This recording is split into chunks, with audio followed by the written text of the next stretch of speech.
Coran pour la paix, un Coran pour la guerre. C'est ce qu'illustre de manière frappante l'histoire islamique. Au commencement était la conquête. Après la mort de Mohammed en 632, les armées arabes se répandent dans toutes les directions. Au nord et à l'est, elles défont les armées byzantines et perses avant de s'emparer de la Syrie, de la Palestine, de l'Iran et de l'Irak au nom de l'islam. À l'ouest, elles déferlent sur l'Égypte, l'Afrique du Nord et atteignent l'océan Atlantique dans les années 680. Mais lorsque ces guerriers du désert s'emparent de ces civilisations prestigieuses, ils ne les rasent pas. Ils choisissent d'en tirer des connaissances et de construire sur le savoir existant. Certains des plus grands chefs-d'œuvre de l'architecture islamique sont érigés moins de 80 ans après la mort du prophète. Le Coran est à l'origine d'une des civilisations les plus extraordinaires de l'histoire humaine.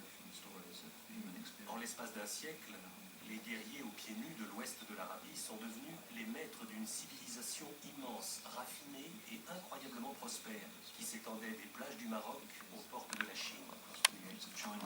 Et la force qui la sous-tendait, c'était ce fragment de tonnerre merveilleux, radioactif et glorieux, à savoir la parole incréée de Dieu.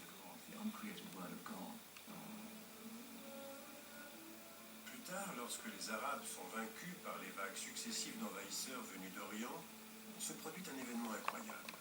Le pouvoir du Coran est tel que les conquérants renient leurs croyances païennes pour embrasser la foi des vaincus.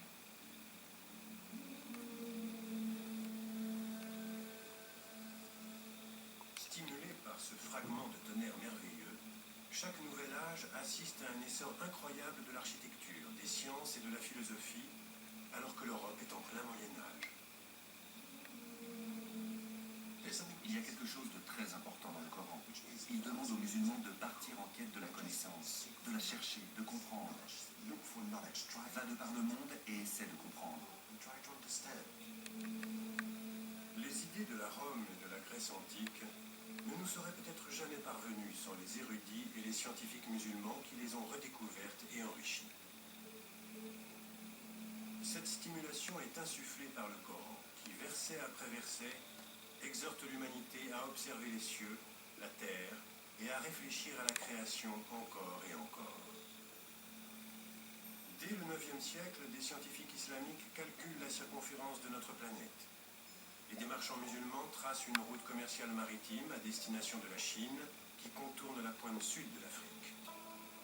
D'origine indienne, les chiffres arabes deviennent le socle d'une arithmétique nouvelle. Et les érudits islamiques apportent une contribution phénoménale au développement de la géométrie, de l'algèbre et de la trigonométrie. Quant à la médecine islamique, elle sera pratiquée pendant un millénaire.